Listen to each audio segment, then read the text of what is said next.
Hello. So we are back with another live Q&A, and today we called it pumpkin spice and payroll advice.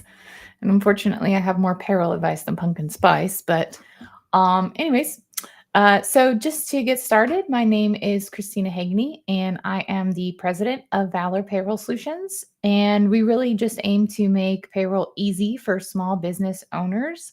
And one of the ways that we do that is just trying to get information out to business owners. So that's why we're doing the live Q&As. We also have a YouTube channel, tons of content on our website as well. But I have been working with small business owners for about 10 years now. And it just is very apparent that, small business owners don't always get the help and the resources that they need.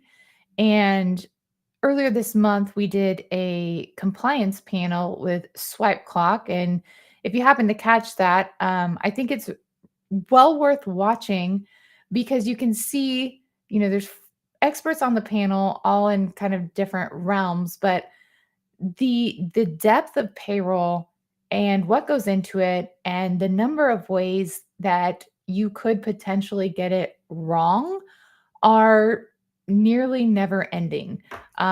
So, some of the things that we talked about on that panel are not new things, but they're things that people just continuously get wrong over and over. And, the big issue is going to be as things become more digital, especially when the IRS kind of catches up and becomes more digital or utilizes the data that we're already sending electronically, it is going to be infinitely easier for small business owners to get caught when things aren't done correctly. So, a couple of the things that we talked about were how to classify your workers, and that could be whether as W 2 or independent contractor. Also, whether they are exempt or non exempt. So, talking about the employee versus contractor, this is a super hot topic now that we have so many gig workers, 1099s, independent contractors in the economy.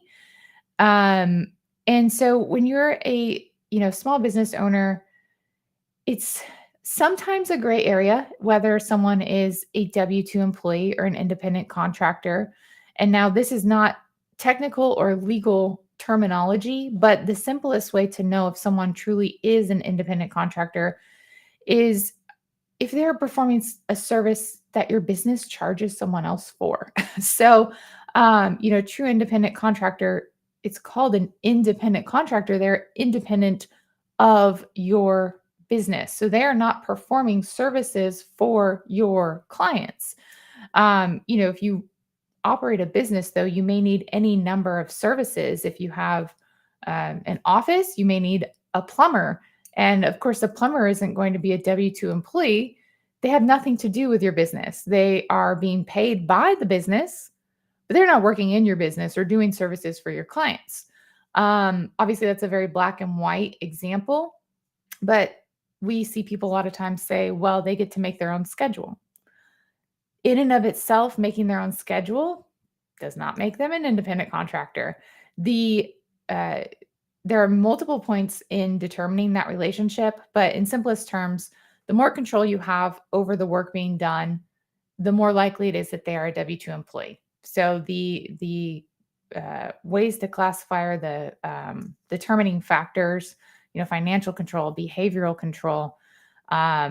If you're telling them what to do, when to do it, training them how to do it, giving them the tools for it, telling them what needs to be done and when, that's an employee. And then the other thing, again, exempt versus non-exempt. So here we are talking about employees, W-2 employees, and whether they are subject to the Fair Labor Standards Act or FLSA. So an exempt employee is exempt from those provisions, but in order to be classified as exempt, they have to perform certain job duties in addition to being paid on a salary basis and at the minimum salary threshold. So the big one here is oftentimes small business owners will decide that they're going to hire someone and pay them on a salary basis. And then without looking at the job duties, do not have them track their time and do not pay them overtime. So if you are not having someone track time or paying them overtime, you do need to make sure that they are performing those exempt job duties. You can check out fact sheet 17A, which will go over the, administrative, executive, sales, all of the job duties for exempt professionals. And then also be making that minimum 684 per week on a salary basis. So another thing right now, of course, we are in October, and so it is Q4. You may not follow me all the time, but you may notice that I wear usually black, and so this is my most fall pumpkin spicy outfit I had for today's session. But we are in fall, even though it's going to be 90 out today where we are. And so, another big thing coming up, if you are paying employees or independent contractors, actually, is of course year end. And things can get pretty crazy during year end for a variety of reasons. Oftentimes, people want to do bonus payrolls or give out cash or checks and those types of things for holidays. So a little bit of payroll advice when it comes to those bonuses. Number one, it does need to be recorded in payroll. So unless it is something that could be classified as de minimis, um, if it's a gift card, if it's cash, that still needs to be recorded. The value needs to be recorded and taxed through payroll to be done properly. Also, the non-discretionary type bonuses do need to be included when you're calculating the overtime rate for your non-exempt employees. And that can be a little tricky depending on the situation, the payroll software, or how you're processing payroll.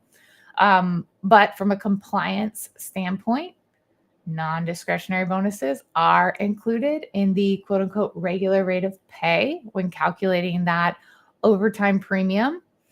And then, a lot of times people are not aware that nearly everything that you give an employee does need to be taxed. The rare exceptions, like for example, if you give an employee a gift card to a grocery store so they can buy a turkey, that is taxable income.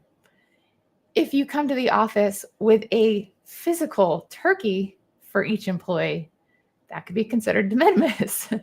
Anything monetary, cash, gift cards, even for very small values, always needs to be recorded. And we see that not done correctly all the time.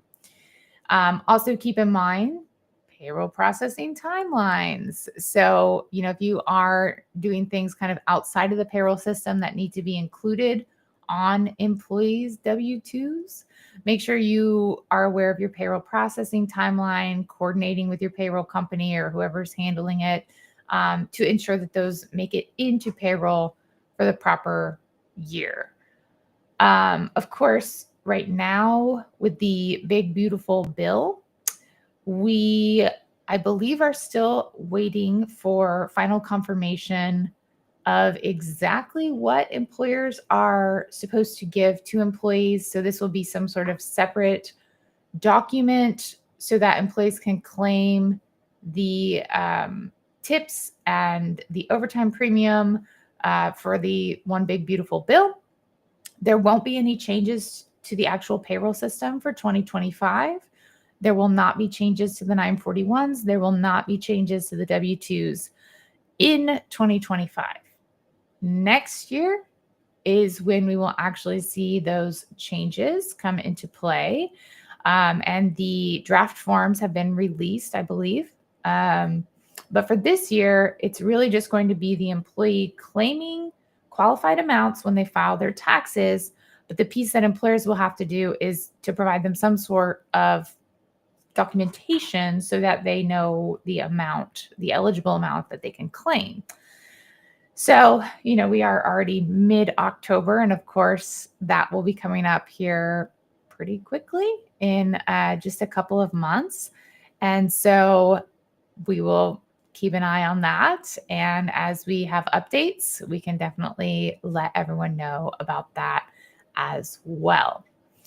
Another thing for year-end processes, next year, so 2026 for 1099s issued in 2027 for the 2026 tax year, just to be very clear, the threshold is increasing to $2,000 per independent contractor. So right now it's $600, which means if you pay an independent contractor $600 or more, you have to issue them a 1099. But starting next tax year, again, not January 2026 for the 2025 tax year, but rather January 2027 for the 2026 tax year, that is when we will see that threshold increase come into effect.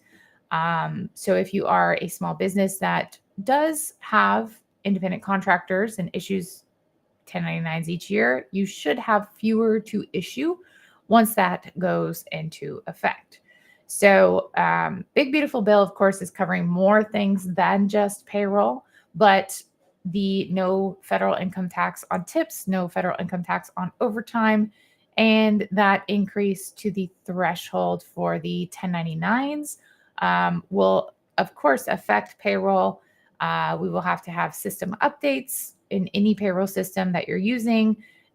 So just be prepared that there will be some changes coming out, system updates. But of course, if you have questions as that starts to roll out, we are always here to help. Feel free to reach out. Again, here just kind of talking about some payroll advice nearing your end. Hey, Odie. And come here. This is my sidekick, Odin. Odie. He is also not that fond of payroll, like most people. But he could probably answer a few questions after listening to me talk for as long as he has. So again, year-end, quarter four, getting ready to process year-end taxes, W-2s, 1099s. Biggest things on the radar right now, again, that misclassifying, whether that's misclassifying workers as independent contractors when they should be employees, or misclassifying non-exempt employees, so those that are subject to FLSA rules as exempt. Two huge issues. These are not new compliance pieces, but rather the very oldest compliance pieces, but yet the ones that we still continuously see small business owners not doing correctly. Within kind of our expert panel that I mentioned earlier, we kind of all have this same thought. It's not something that we can promise will happen, but the IRS is working on becoming more digital. We do send 941s digitally, W-2s, 1099s, more and more. Those are done digitally. And so I really feel like it's just a matter of time before we start to see an increase in compliance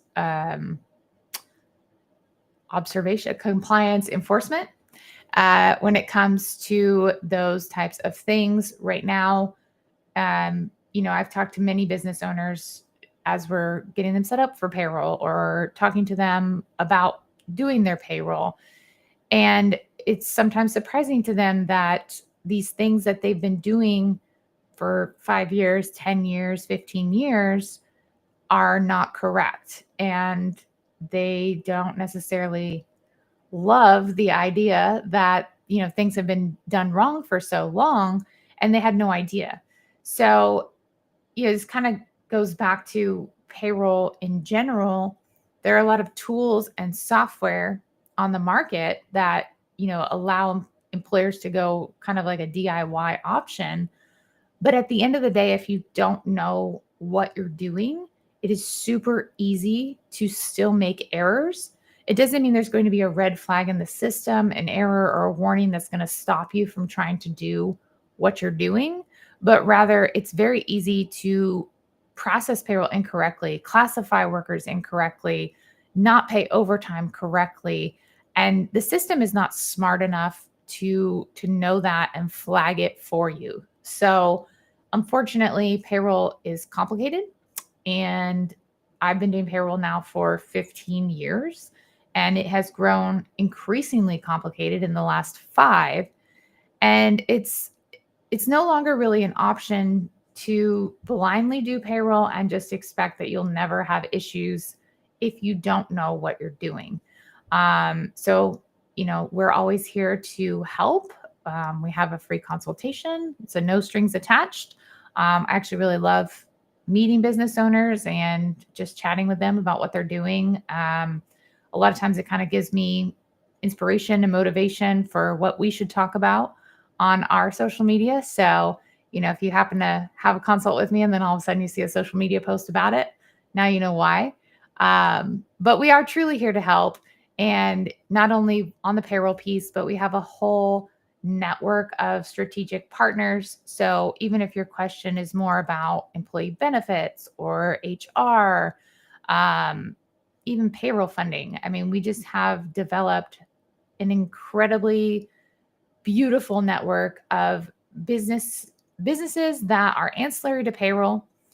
But these partners are ones that will have the same level of customer service that we have, the same level of expertise that we have in payroll in their respective fields. And so it really takes the burden off of a small business owner to not only have the payroll service, but then also have all of these different services intertwined, where we are all working together behind the scenes to ensure that each piece of the pie is taken care of for you. So I'm going to wrap it up here, but if anyone does have questions or happens to catch this on a replay, you can always find us online at valorpayrollsolutions.com. Would love to hear from you, and I will wrap it up here.